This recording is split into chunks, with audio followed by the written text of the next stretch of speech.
Hello there and welcome to this vlog of April 2022, and this is a bit of a milestone episode because I've actually finished my BattleTech project. So if you've been watching this channel over the last, I think 7 or 8 months it's been going, then you'll have seen, on occasion I release like a video like documenting the project in regards to BattleTech anyway, and where that has been going. I finished this last week, which I'm very, very pleased about. It's been a bit of a whirlwind, actually. I actually only consider the project like started back in September, although I've had like a game of Armoured Combat and, maybe a couple of reinforcement packs, whatever. Got them way before that. But in terms of like getting a significant force that I was able to kind of paint and then buy the reinforcements and paint those, stuff like that, I consider that basically a 6-7 month project at this point. In terms of final numbers, I've painted, I think, approximately about 350 mechs and maybe like 75 VTOLs, tanks, infantry, that kind of thing. A ton of terrain as well, but I'm not really going to talk about terrain because it's a bit boring. But in terms of the forces themselves, and if you go back and watch any of the previous videos that I did in terms of the project management, like battalion building and,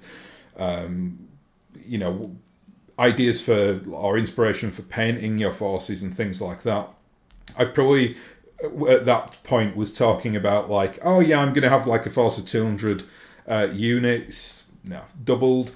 But that's fine because obviously, as with any project, things change. Like, when I kind of sat down with this Excel sheet, which I did quite often because I really do find that you get a lot more out of it if you project manage your hobby. Not that you get obsessed by it, but just to kind of, keep it as like a guidance to kind of, or a path to show you where you need to go. I kind of, when I kept like dipping into it, I was like, actually, I could put this mech in this force, and then I could get this and put that there. And, I really want that old model, and that wants to go in there. And it was, it became like a big... every time I'd open it, I'd be like, oh, well, that's another £300 I've got to spend. So, yeah, stop doing that eventually. But I'm really, really glad that it turned out like as it has done, because first thing to say is that I've actually got every single mech that Catalyst have released over the last few years. Got quite a lot of the old metal sculpts as well. Just for clarity, and I'll probably do this as I'm going through this video, I'll probably repeat quite a lot of the stuff that I've said in previous like project management videos, because this will kind of be the definitive one, if you want to put it that way. So I got back into BattleTech properly about 2.5 years ago in terms of like, reading the lore again and, playing the Harebrained Scheme game, things like that. And obviously when Catalyst announced that they were going to do a Kickstarter, I was on board for that as well. But I'd all my forces that I had when I was like a teenager, I got rid of them all. That was probably when I think I sold most of them when I was like 17 or something like that. So I really came into this with a complete blank slate. I had absolutely nothing. So I'm pretty glad that I've got back into this and been able, or at this time, it's kind of like real golden age that we're experiencing, where still all the Catalyst stuff is still at retail. In Britain we use Ralpatha. I think in the US it's like Ironwind, but you can still kind of get the old models as well, which some of them are great. Like I really like those, and I like to give Ralpatha money as well because they've really kept the lights on for BattleTech over the years.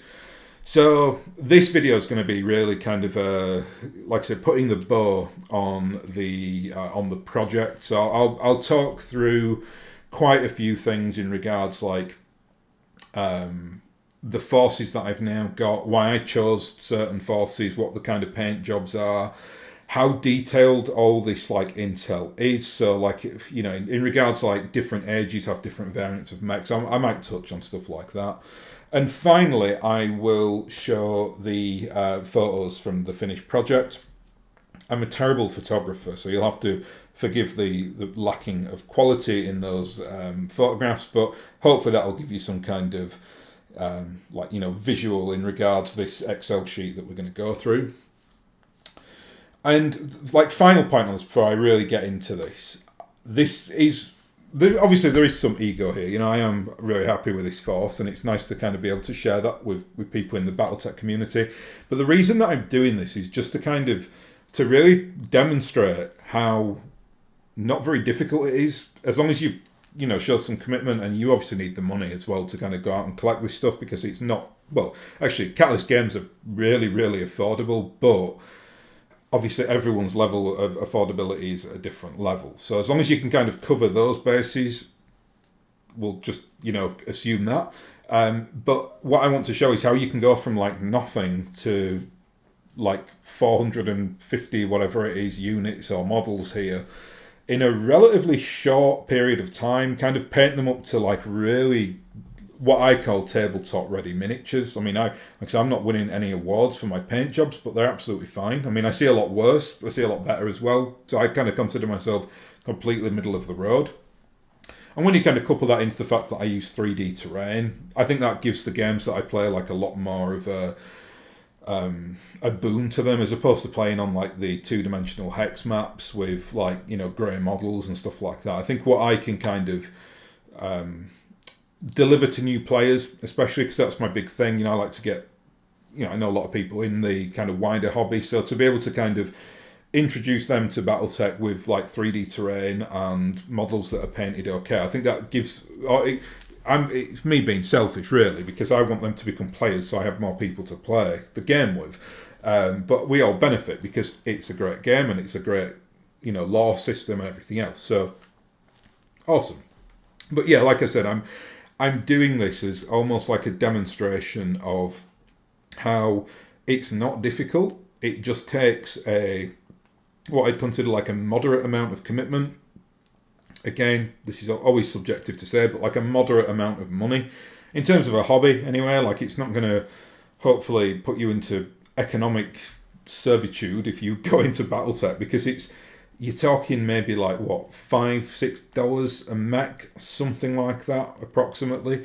So, it's not your kind of Games Workshop-esque, we've got 3 jetpacks here for $60-70 or something like that. BattleTech's much more affordable.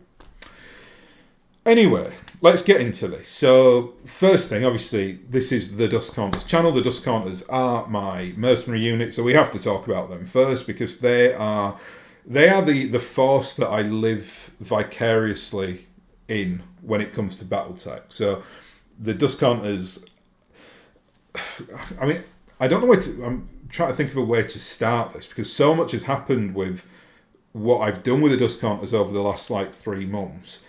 To a point now where I've built up so much like lore and data for them, which I'm not going to any level of detail on that here, because that will bore the hell out of you. But like it's spiraled to this like crazy amount over the last few months, just in regards like my creation of characters for them and the mechs and stuff like that. And like I said, this project has really kind of allowed me to explore that, which I'm really, really grateful for, because I always felt like they were an unfinished project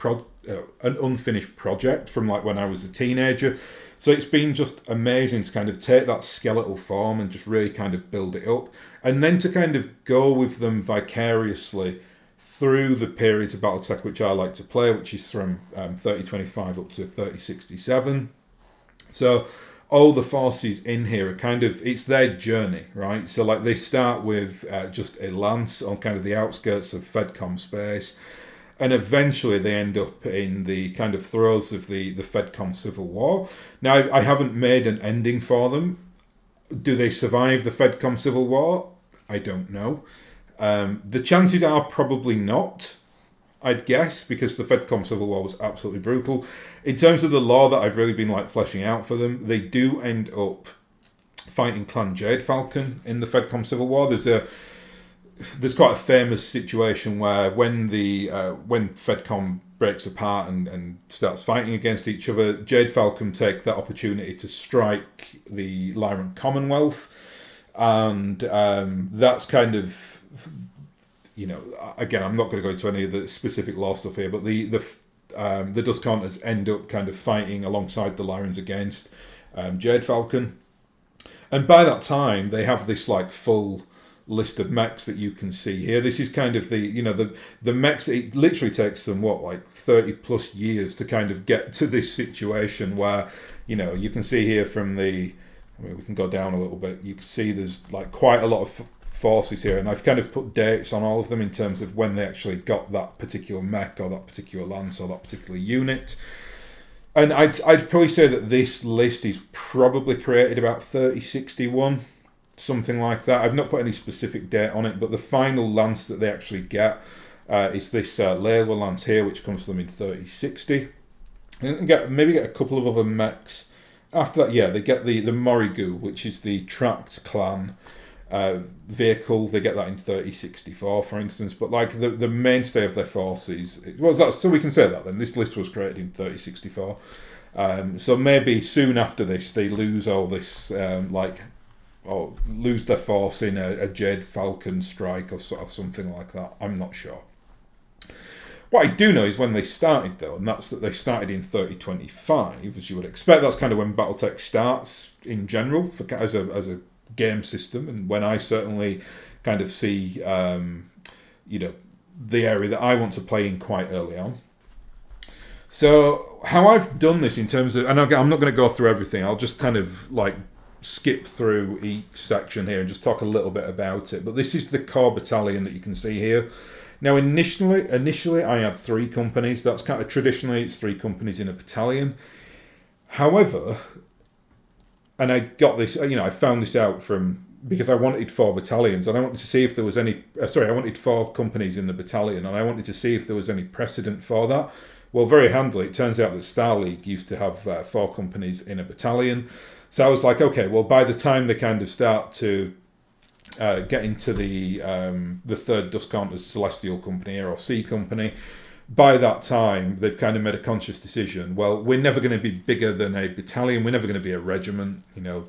I didn't want them as a regiment either. I was quite happy to keep them at battalion level, but it's very much like a reinforced battalion. So it's 4 companies within the core battalion, and then they've got like a host of other units attached to them. Like they've got a command demi company.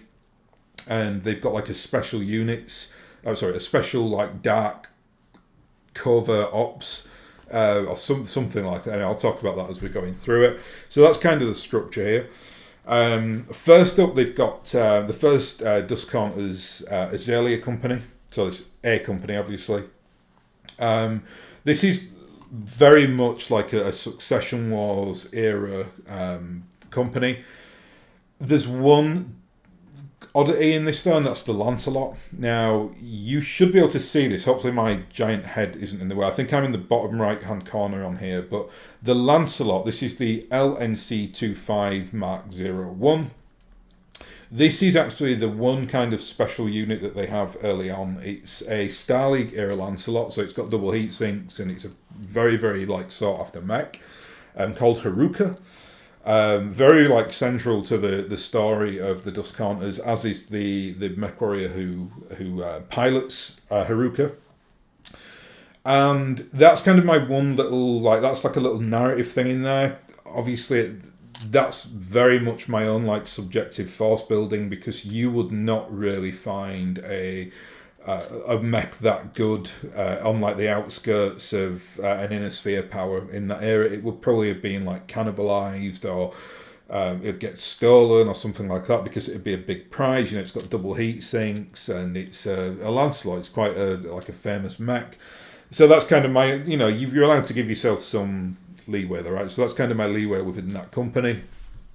They then, within a 3-year period, and they kind of have lots of crazy adventures on Mendham, which is the world that they are from, and they end up basically through like diplomatic negotiation and a little bit of strong arming as well. They managed to kind of forge like an alliance with 2 other mercenary units to create the first company, because it really is very hodgepodge. They're not like I really did want my mercenary unit to be schlubby. I did not want them to be like the elite level stuff. I wanted them to be on the outer area of the inner sphere, kind of not just like hanging on for survival, because Mendham is quite an industrial world, so there's quite a bit of like, it's not like a desolate, abandoned world. It's not Mad Max, it's civilization, but it's something that in the Succession War era, mechs are few and far between, even in like the outskirts of the inner sphere. So I really did want them to be like a small force, almost like a small elite force. I mean, their name kind of reflects what they are. They kind of do a lot of stuff through like stealth and manipulation and diplomacy, as opposed to kind of having like the hammer approach to it. They're much more delicate. I think that's really reflected in a lot of the mechs that they use early on as well. Things like the Wolverine, the Enforcer, the Catapult, the Lancelot. These are like sophisticated mechs. Eventually they do get bigger, better mechs. Like, you can see there's the King Crab, so that's about as hammery as you get in the Succession War era. But keep in mind that I have also kind of created this list to reflect my competitive play as well. So I did, if you're going to play with your own unit, right, you need a King Crab because they're fun to play with. Dual AC-20s, who doesn't want to play with that? So it's a mixture of like lore and my kind of like competitive feeling around the IP, so that I can play competitively with people if I so wish to do so. You can see as well, I've also put like Mech Warrior affiliated here. This is kind of a loose thing. So, for instance, the leader of the Dust Counters, who's called Lemuel, he traditionally pilots Mina, the Catapult, and so he's the Fed Son's lieutenant. He's not a lieutenant, really. He's kind of a failed military graduate, is Lemuel, but within a company, obviously, like it's if you are commanding a lance, which Lemuel is, because he's the kind of leader of the mercenary unit, then he's the lieutenant within that lance. Eventually, he doesn't give himself a promotion or anything like that, but eventually he would probably become like a major or something of that equivalent if he's kind of in charge of the battalion. Though the politics of the Dust Counters is quite complex, and Lemuel eventually falls out of favour, and another person kind of steps up and leads them. So it's not strictly speaking whether someone's like a lieutenant or a captain or a major. It's probably just it's definitely what I've called it, just so that I know who is in there and what it is. I did that specifically for painting as well. For instance, you can see on this on Testament Lance here, these are all from the Free Worlds League. So there's a Free Worlds League captain on there. That captain eventually goes on to lead that company. So Lemuel obviously is kind of above that because he's the owner and starter of the Dust Counters. So he's kind of, he gives the company command over to that Free Worlds League Mech Warrior, if that makes sense, hence they're the captain. And all this is kind of documented so that I know what insignia to put on what mech when I'm painting them. Because obviously a captain will have like a certain insignia on the mech which denotes them as kind of the leader of the company. So that's why I've kind of gone into that like granular detail. Next up we've got what we're here, Bandolera Company. And this is very much a things, I don't know, like track and field. So like discus, caber, and hammer lance. This is where they start getting like, for want of a better term, serious in the Dust Counters. They end up in the St. Ives area for a couple of years. And this is actually, the lore that I've written for this, I'm quite enjoying, because they basically steal a very sophisticated lance from the Capellans, which has a Cyclops, a Longbow, a Grasshopper, and a Catathract in there. So the Catathract is the variant. The CTF Mark 0X is the one that has the ECM equipment in there. So, and that really kind of suits, again, the kind of feel of the Dust Counters, because they like to do things on like smaller skirmish level and a little bit more of a sophisticated force. They then, I'm actually in the process of writing quite a bit of lore for them, and one of the really fun things that I've kind of been thinking about is I didn't just want it to be like mech warriors from the Inner Sphere powers or the Periphery powers. I wanted to kind of have people's voices in there from things like Comstar or from Interstellar Expeditions. So they eventually come across an incredible lance. Now, this is Caber Lance. It is attached to the Dust Counters, but they're technically just like an attaché force as opposed to like fundamentally in there. And again, I'm not going to go into the lore that I've written for them specifically because that would be really boring for you. But you can see there they've got some amazing mechs. They've got the Annihilator, the Marauder 2, the Crocket, and the Stalker. It's like a full assault lance. But again, it's not. I've done that for part crunch reasons, but part as well because I really wanted that Annihilator to be in the Dust Counters.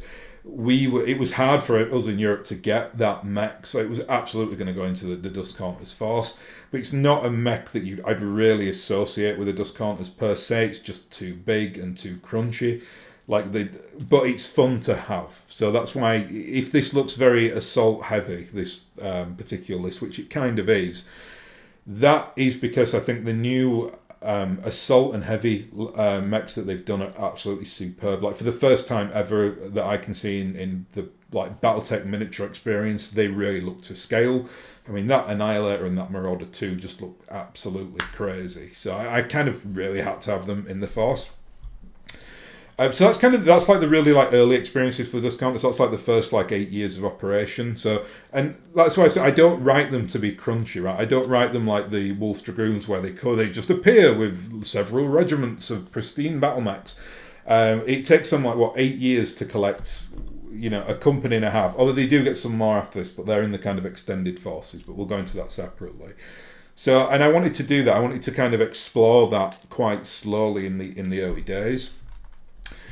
You can see then that they do end up during the 30-39 war fighting the Draconis Combine, but nothing really happens in that time. They've got a very strong force, partly because of the command lance that they find, but we'll talk about that later. But the next, they make Bandolier Company up. It takes them 17 years, and they eventually manage to dupe the Fedcoms out of giving them a Mauler, an Axeman, a Bushhacker, and a Wolfhound. And that's Hammerlance, and that is because they're just about to go into the clan invasion, so they end up fighting for the forces of the Innisphere, as you'd expect. I've written it that they kind of go to a real backwater world to fight some pointless clan skirmish, because I never want the Dust Counters to be in kind of the main area when it comes to narratives. They're not that kind of force at all. I kind of want to have the experience to be more lo-fi and grounded and real to what I like in BattleTech, which are the smaller, more intimate stories. But they do manage to get that lance, which is quite a feat and a coup to get, because obviously at that time, the Mauler, the Axeman, the Bushwhacker, and the Wolfhound are all relatively new mechs. Not so much the Wolfhound. The Wolfhound, I think, is it 3028? I think the Wolfhound gets created. These dates, by the way, are when the Dust Counters get the mechs. It's not the date of the actual mechs creation. But certainly the Mauler, the Axeman, the Bushman are really, really new mechs. So it's kind of look, we've got these new exciting mechs, and they've got inbuilt double heat sinks, new ones as well. It's not like old Star League stuff. They're actually building these now and pounding them out of the factories. So it's quite an exciting moment for them when they get Hammerlance. Next up, we've got Celestial Company. This is where now things start to change with the Dust Counters. Lemuel, again, I'm not going to go into any specifics, but the Dust Counters end up being run by somebody from the Draconis Combine. And this particular person is quite, for want of a better term, enamoured by clan technology, and even to an extent their culture. And they specifically make C Company just to reflect the clan forces, and they do everything they can over basically a 10-year period to beg, borrow, steal, or buy every good clan mech that they can get hold of. The one exception to that is actually this the Hunter's Call lance here, which is as you can see from the copy there, they're a clan Smoke Jaguar bondsman. The Dust Counters do manage to kind of dupe some forces from Smoke Jaguar to have to join them as bondsmen, though they eventually become very integrated and very friendly. But I really wanted to do that to kind of, if you creating narrative stuff, that's a wonderful source of conflict as well. If you've got clan true bombs or bondsmen living within an Innisphere mercenary force, that's probably a massive liberty in terms of the narrative fluff, but I really wanted to do it because I really wanted to have some clan mechs in there again, because clan mechs can be fun, they are crunchy, and some of them are really cool, so really wanted to do that. You see there, I've especially gone for the Goshawk or the Vapor Eagle. That's actually my favourite clan mech. So I really did want to get that in there somewhere. Not much more to say there, really. They are all those mechs are incredibly crunchy. I mean, especially that Yokai lance there. That's a Behemoth, a Marauder 2C, a Warhammer 2C, and the Goshawk. That's a mad lance. Very, very crunchy. But I really wanted it. I wanted an Inner Sphere force to be piloting those mechs. So they're all Draconis Combine mech warriors in those mechs. They're all second line as well because, like obviously the Omni-mechs, I don't really like mix and matching. I like an Omniforce is like a really attacking force that's after objectives because it can obviously bring in elementals, and they're kind of made in the fluff sense where you can strip their guns off like really easy and attach new weapons on there and stuff, whereas standard like second line mechs are much more like traditional to like an Inner Sphere mech. So they're harder to repair, but they can be incredibly powerful. I mean, especially the Marauder 2C and the Behemoth are insanely powerful mechs. And then finally there you can see they've got a force from Clan Novacat. You see they get these in 3060. Now, that's completely, I think, fluff appropriate because Clan Novacat at that time actually joined the Inner Sphere, kind of. I mean, they're kind of living within the Draconis Combine territory, and during Operation Bulldog, they fight on the side of the Inner Sphere. So I think by that time, Novacat are such like a weird and wonderful unit like force within BattleTech. I felt like they'd be the ones that were quite happy to join like an Inner Sphere mercenary force for whatever reason. Finally, we've got the fourth company. Now, this one is kind of out of time sync with the rest because you can see this is basically my scout company. So this is Daredevil. And they were established very early on, so in 3028. This is Moloch Lance. This is one of the mercenary units that they basically align or amalgamate with early on. Very, very fun lance to play on tabletop. Is that a Sentinel, a Jenna, a Spider, and a Mercury? So really, really quick. They also, as well as time goes on, they develop into a proper scouting company. So you can see they've got also a Firestarter, the Mistlinks, the Howler, and a Pack Hunter in there. So they actually finished their second lance by 3060. Before that, though, they kind of just used, like the Firestarter just kind of gets used as like a scout mech or an anti-infantry mech, or attached to a lance if they need like a scout recon spotter or something like that. But eventually they develop it and turn it into a full lance. And then finally, they've got the two hovercraft there. So that's two Drillsons and two Saladins. They are very, very fun, crunchy vehicles to play with. So I've got 4 of them in case I ever need them. And that makes up then the full company. That's 12 units. Now we go on to Dusk Hunters Command and Special Ops. The command lance for the Dusk Hunters is insanely powerful and very, very crunchy. It's an Atlas II, a Kodiak, just because I love the model, a Night Star, a Highlander, a Black Knight, and a very late version of the Rifleman. It's quite a good variant of the Rifleman. It's the Rifleman the RFL Mark 5M, which is quite a late version. When they originally get these, they basically go on like a little. You can't do BattleTech if you don't have some like Indiana Jones-esque archaeology hunts, right? So that's what when they meet the guys from Comstar and Interstellar. That name's flown out of my head. Interstellar Expeditions. I want to say Interstellar Operations then, but Interstellar Expeditions. They go looking for some like lost tech, and the Dusk Hunters managed to find an Atlas II, a Night Star, a Highlander, and a Black Knight. But they kind of keep them under like wraps a little bit. It's like they know that if because they're such a small mercenary outfit, they'll be kind of on someone's hit list because those mechs are incredible, and they're all the variants that I use for it as well are the old like Star League variants. Eventually, though, when they get a little bit of like kudos and more gravitas and they feel a lot more confident, they actually turn it into a demi-company, and they add the Kodiak, which they managed to kind of... I've not written actually where they get the Kodiak from, but they've stolen it or bought it, or probably from Clan Diamond Shark. They like selling mechs to the Inner Sphere.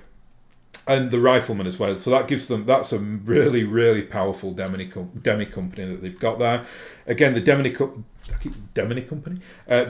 company is something that the Comms Guard basically create during Tukid. So it's like an augmented lance basically. We then have the Black Operations Unit. So this is, these are the Void Shriekers. This really kind of ties in with what the Dust Counters are as a unit. Now what happens is when they dupe Clan Smoke Jaguar into this, it's basically a star that they get as bondsmen. One of the points of this star are a set of Trueborn clan elementals, and they have like no end of trouble with these people, as you can imagine, because the clan Trueborn just look down on the freebirths. So what they do is they kind of say to them, look, we'll give you your own like force, right? So go in and like you design it, you come up with what you want to do. So they basically buy like 3054. So they're another one with a demi company here. They've got a very, very new variant of the Shadowhawk, which I've modified from the new variant of the Shadowhawk. It's the SHD 5S. I love that variant. It's like a laser spam or an energy spam quick mech. It's a great variant of the Shadowhawk. They've got the Blackjack as well, the BJ2. Which is, I put that in there specifically because that was one of the mechs that you got in the Wolf's Dragoons box set, and I really wanted to use it somewhere nice, so thought I'd fit that in here. They've then got a Battle Cobra, a Raven, a Locust 2C, and obviously then the Point of Elementals. And that's one of my favourite forces to play. I've played a couple of games with them now, and it's just, I feel like capture the flag stuff, and they're not obviously going to go toe-to-toe against a big lance because they're quite small, but that Battle Cobra is special. It's such a great mech, and it's the only Omni in that list, so it's the one that's the delivery system for the elementals basically. Then we've got all the support units. So this is it's a Morrigu, which is a clan. Really fun, cool clan like tracked vehicle, which I really like. It looks great. It's an old metal model, but really, really go and check that out if you've never seen a Morrigu. Really cool looking vehicles. Zukov. They've got a Badger, which is one of the Wolf's Dragoons specially made like Omni vehicles, which I really like. They've got a Warrior VTOL called Thunder, and then they've got 4 points of standard infantry. They basically, when they go to St. Ives, they basically become like they get like a contract from the government of St. Ives to basically train their forces to fight Capellans, because that's what the Dust Counters kind of are engaged with early on in their career. And they come across a special unit force called the St. Ives Pale Horses. It was just, it's only like a platoon, but it's like a special forces platoon. And obviously, because they're special forces, they kind of very much intertwine very easily with the Dust Counters, because that's what the Dust Counters like as well. And over time, they're able to build their force up and create like a nice little like support unit there. I've then got some air support listed, but I don't actually use air support as models. So that's just some like conventional fighters, bombers, aerospace fighters. But I use the cards actually that Catalysts have just done for that. So I just wanted to put a couple of like aerospace options in there though, in case I ever need them. And then finally, they've got the 2 industrial mechs. That's the Shogosa and the Patron. So that's Ernie and Mikey. So if you ever have those like missions where you have to kind of, I don't know, deliver something and there's like a mech holding it, you can use one of those mechs. They've then got 2 sets of allies. I'm going to go through the rest of this very quickly, so don't worry. This is all to do with my own lore. The only interesting thing I suppose to note here is that they do like have an affiliation with the Donegal's guards, the 6th force. And this force is actually called the Old Triangle, or the Owl Triangle. It's a very Scots-Irish thing.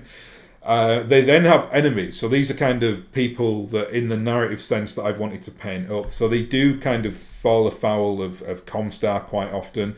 They come across a horrible force of Jade Falcon called the Winter's Chill, who are in the 3rd Jaguar Cavaliers, who are like the real like evil of the most evil clan. So I really wanted to kind of have like an ultimate antagonist in there. It really is kind of this clanbuster force, and the Winter's Chill though, they're pretty nasty. And then early on they've got a couple of the latter one as well, they also fall afoul of the 15th Deneb Light Cavalry, who are from the same neck of the woods of the Dust Counters. But they've got a beautiful lance. So you can see they've got the Atlas, 2 Night Stars, and a Victor. So that's just a like a nice, difficult force for them to overcome if I'm playing narrative games. They're real early antagonists, though. There are 2 mercenary forces that they come across. One they ally with. This is the Faustian Pact, and the one that's like the bad guy of the piece early on for them are called the Aggression. So, like, you can see here that these 4 mechs from the Faustian Pack are actually in D Company. So that's Sentinel, Genospider, and Mercury.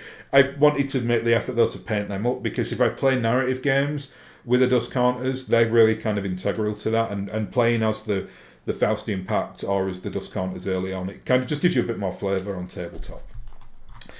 Now, that's the main part of this video over, so don't worry, I'm not going to go on too much longer. What I'm just going to do is rattle through the rest of the forces. So we'll go into Inner Sphere now. Not much to say here, really. I do have some notes that you can see on the right-hand side here, just in terms of timelines, just so that I know, I can refresh my memory when certain mechs appear and things like that. But you can, basically ignore that. It's the left-hand side of this that we're looking at. So as you'd expect, Fed Suns, Lyran Commonwealth, Draconis Combine, the Capellans, Free Worlds League, and Comstar. I went for 16 mechs in each of the Inner Sphere forces. I really, really wanted it to be appropriate to those particular to that particular force. So, like, let's just do the Draconis Combine one here. You can see I've got like 2. It's actually 2 thugs, but I'm just calling them Hatamoto Cheese because that is the variant of the thug that the Draconis Combine use. But to all intents and purposes, those models are thugs from the new Catalyst games, Wave 2. They've got a Crusader, that's very much a mech that the Draconis Combine have. They've got a Ha-Otoko, which is a very, very late mech. It's the reason I wanted that in there is because it's actually a clan designed mech that I believe, is it clan, it's either Nova Cat or Diamond Shark, I can't remember which one. One of them basically create the Hat-Otoko and then sell it to the Draconis Combine. They make it look like a samurai as well, so they're being very cheeky with their marketing there. So don't let anyone ever tell you the clans don't know what they're doing in terms of like marketing and making money, because they're pretty good at it actually. Lancelot, again, if you kind of look at the Lancelot's lore, it is a mech that I think it's gifted to the Draconis Combine by by Comstar. So even though it's a very Succession War variant of the mech that they use, it's not the one that the Dust Counters use. It's a Succession Wars not as good version. 2 Grand Dragons, obviously. I mean, you can't have a Draconis Combine and not have some Grand Dragons or Dragons in there. A Komodo, which is a very weird mech. It's basically all the salvage that they get from the clan invasion. The clans have these crazy mechs with multiple lasers in the arms. They run as hot as hell. The Komodo is the Draconis Combine's version of that. And then they've got 2 Panthers and 2 Jennas because they're kind of the staple mechs from the Draconis Combine. So I really wanted every force, and I'm not going to go through each force here, but I'll go through it slowly in case you do want to pause it and have a look. But each force there is really quite. I should probably zoom in on this a little bit now. Each force there is very much appropriate to that particular house. I suppose the one thing that I've made a bit of an exception for is in the comms guard. You can see there are 2 Marauder 2s in there. That's really because I didn't know what to do with the Marauder 2. And I like the model. The Marauder 2s are growing on me a little bit. Previously, I never liked the second versions of mechs. I always thought it was a bit of a cheap thing for, it was being faster, back in the day to do, because I was like, well, just go and create another mech. It's just lazy just calling it a Marauder 2. But, as time goes on, I kind of think, it's actually a cool mech. I mean, I use them for the Dust Counters, so I can't complain too much about it. But I felt like it's quite a niche type mech. It's jump capable 100 tonner, and I didn't want to kind of use a spot up in one of the Inner Sphere forces, because it's a Wolves Dragoons mech really in terms of its lore. So I thought, well, Comsguard love their PPC spam mechs, so it kind of fits in there quite well. Next up, we have got minor powers and combined arms. So this is basically all the minor powers from the inner sphere. I've got periphery powers in there, and then I've got all my tanks and stuff like that. So I've got Free Rasselhag, St. Ives, Taurians, Magistracy of Canopus, the Urano Restoration, which I really, really wanted to put in there because I love the Hairbrain Schemes game. I've then just got some schlub mechs, so minor powers, local governments, pirates, you name it, they're in there. I've then got 2 armoured companies, so that's the 190th and the 450th. They consist of all manner of different tanks and tracked vehicles and things like that. Then we've got some ground support, so that's Badger transports, VTOLs, standard infantry, that kind of thing. Industrial stuff as well. I do like my industrial mechs, especially the crosscut logger mech. What a beautiful mech that is. I've then got my specialist forces. Now, the first one here, which is a very new thing and something that I kind of know via Twitter because the person who does this on Twitter posts quite a lot of their art and I just love it, called the Hatchie's Helpers. A very unique force. Definitely check those out if you get a chance because I think in BattleTech it's so easy for people just to make very crunchy forces. I've just got this. I mean, I've kind of done that with my mercenary force. There's a lot of assault mechs in there. The Hatchie's Helpers, though, are basically like a search and rescue unit. I love the art for it. I love the kind of feel of it. It's just a wonderful, niche thing within BattleTech that someone who, is kind of not officially attached to BattleTech in any way, I don't believe, but I got quite inspired by that because the mechs in there and the kind of all the thought process behind it is quite it's very different in terms of BattleTech. Having a specific search and rescue unit, I really like that idea.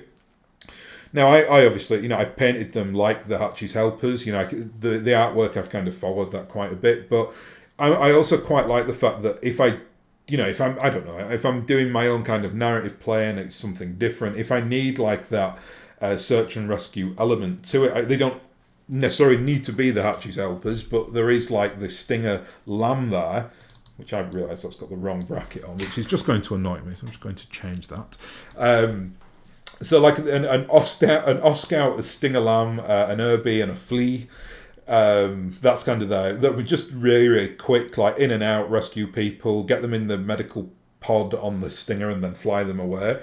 For narrative play and for competitive play, you can use a force like that and then maybe have the fight going on while they're trying to just fulfill their objective. I quite like that. And then, of course, I've got the Somerset Strikers and Clan Jade Falcon's 94th Striker cluster, obviously from the cartoon. And I always felt you can't really have a BattleTech collection without a Mackie, so I went and bought a Mackie, the first battle mech, painted that up, and love that Mackie. It's such a chunky boy, he's beautiful. And then finally here we have got the clans, the antagonists. So this has developed quite a bit. Probably if you've seen the previous project management of BattleTech videos that I've done previously, this will have probably been a lot more sparse when you saw the clans, because initially I was very much I don't care about the clans, I don't really want them anyway. And then I, put an entire company in my mercenary unit and collected most of the main clans. So hey ho. But obviously, Smoke, Jaguar, Jade Falcon, Wolf, and Ghostbay really needed all 4 of those. All these as well. I've double checked everything on here that it's all appropriate to the Masters unit list. Some mechs on here are specialised to a certain clan, so I think the Cougar or maybe the Fire Falcon as well. They're very much associated with Jade Falcon. So let me try and there we go. Just increase the size of this a little bit. Whereas things like the Mad Cat obviously is very much like a Clan Wolf mech. So I put 2 in there, things like that. So I've tried to keep it as lore specific as possible. I really, really wanted to get 3 of the smaller clans in as well. So I put Clan Nova Cat in. I do love Nova Cat. I made them quite crunchy as well. So, there is some lore in there because Nova Cat were they're a force that basically get completely ostracised by the rest of the clans for siding with the Inner Sphere. So they're a very odd clan. Like, they live within the kind of the confines of the Draconis Combine, and in a sense they've just got kind of survival on their mind. So they use like Inner Sphere mechs, they use second line mechs. So I've kind of reflected that in their force, that they have this kind of like real second line feel to them. Their Omni-Mech list though is pretty good there. I mean, you know, that Kingfisher, the Warhawk, Nova Cat, Ice Ferret and Arctic Sheikah, that's pretty nice, I think. I've then just got like two like little stars from Clan Diamond Shark and Clan Steel Viper, just in case I ever wanted to use them. Clan Diamond Shark I think are particularly important to have because they're very much like the merchants of BattleTech, so it's always nice to, you know, if you play narratively as well, to have some Diamond Sharks somewhere. And then they've got some, I can never say this word, Salama units. These are just, well, they're not technically second line because they're old Inner Sphere mechs from the Star League era. What the Inner Sphere would have killed for in like 3025, the clans use as like second line mechs to protect the garrison. So that's a Flashman, a Crusader, two Exterminators and a Mongoose. And then they have got a Morrigu vehicle as well. They've got the Anher, which is the transport VTOL. And then 10 points of elementals. I've kind of painted those elementals up as well to reflect some of the colours that I've got on show here. So there's like a couple of Jade Falcon-esque elementals, and then some of them are more random if they, you know, if I need to fit them into like the Nova Cat Force or something like that. So that's it. That's the full project.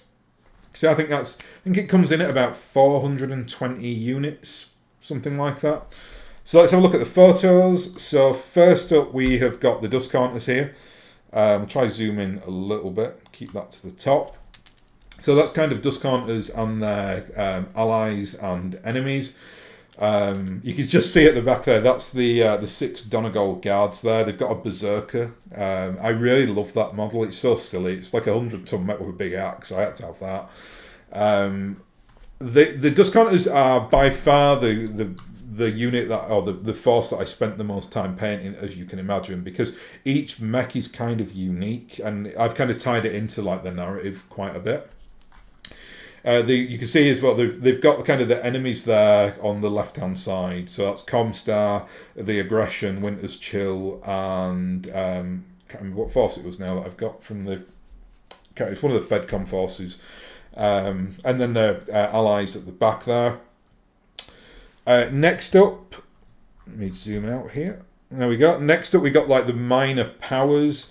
So again, you can see like it's a bit difficult to kind of show this, but you've kind of got the Inner Sphere minor powers on the right hand side, Somerset Strikers at the back, all the cartoon forces at the back. Hatch's Helpers there, front and centre, some infantry. There's my industrial mechs, and then the tanks obviously all on the left hand side. Next up, we got the Inner Sphere forces. Now, first point to note is you can see there is some art on the kind of shelving units there. These are stickers that you can get from Catalyst Games. That they're not too expensive. I think they're about $15, and they're really like high quality vinyl stickers. So I just wanted to kind of put them up there to kind of, you know, give my shelving a little bit more punch to it, you know, with the nice colour schemes that match the colour schemes of the mechs. Not really much to say here. You know the forces. You can see what they are. And then finally, we have got the clans. Again, with the same sticker system there. Still available at Catalyst, I think. That was, I've got to be honest, painting the clans was pretty tough because I'm not a big clan player. So I kind of, I think you see the paint jobs for the clans is quite, should we just say not as good as the rest. I kind of was just like, yeah, done, because I'm not a big clan player. I think the one force that I spent a bit of time on was Nova Cat. I wouldn't mind actually like playing them a bit on tabletop. They're the one kind of clan that I actually have some time for because they've got a very interesting like story arc on how they betray the clans. But I think that's it. That's the end of the project. This is, like I say, it's about a 7-month long thing. Hopefully, if you've been watching this or you're watching this in the future, you can now see that it's really not difficult to create a BattleTech force. I think they're easy to. I've got to say, mechs are very, very easy to paint as well. I mean, my trick with them really he's just creating a force that has like 3 to 4 colour schemes or colours on there. And I think as what my other advice is that you try to keep things uniform. I've not really done that with the dust counters because they've got each kind of lance has got a different story to tell. But if you kind of like you can see here, it's like on the front center there, which is the Smoke Jaguar force. You can see it's just like the legs are painted like one color, the torsos are painted the other. I've then kind of done the cockpits in red. I do spend time on the weaponry, so like the LRMs are yellow, SRMs are red, PPCs are like a dark blue. L lasers are a light blue, so I kind of I do color code my my weaponry and stuff like that. So it's do with it as you will, obviously, but it's not hard. I think mechs are just super easy to paint. The Catalyst mechs in particular are super easy to paint because they are so detailed and they pick washes up just so well. I actually do highlights on mechs. I know not everybody does. I'm very sloppy with the wash though, so if I didn't do like not so much edge highlighting but just kind of neat tidying up tricks, I think the mechs would look a little bit too sloppy. So that does take a little bit of extra time, but it's all done now and I'm delighted. And this is what I call like the ultimate starter set for BattleTech, because if I'm introducing anyone to this game now, I can play over like a 50-year era period with pretty much every major force, whether they're a minor power, in a sphere power, a clan, things like that. I can play competitively with the dust counters because that's pretty much got like every mech that I like. Plus I've got weird and wonderful options in there, like they do have like a star of elementals, they have some tanks, some infantry, that kind of thing. Anyway, I'm going to leave that here. So yeah, I'm just looking at that collection when I've just been going over it. I'm like, wow, I can't believe I painted all that in 6 months. That's incredible. I must not have a life. Well, I suppose we have been under lockdown still for some of that period. So that's my excuse anyway. Anyway, I hope this video finds you very well. And yeah, I think I'll be moving away from the projects now a little bit. We're kind of going into more lore over the next few weeks, I'd imagine, because the project stuff, it's done. Finished article here. Anyway, I'll thank you very much for watching, and I will hopefully catch you again next time.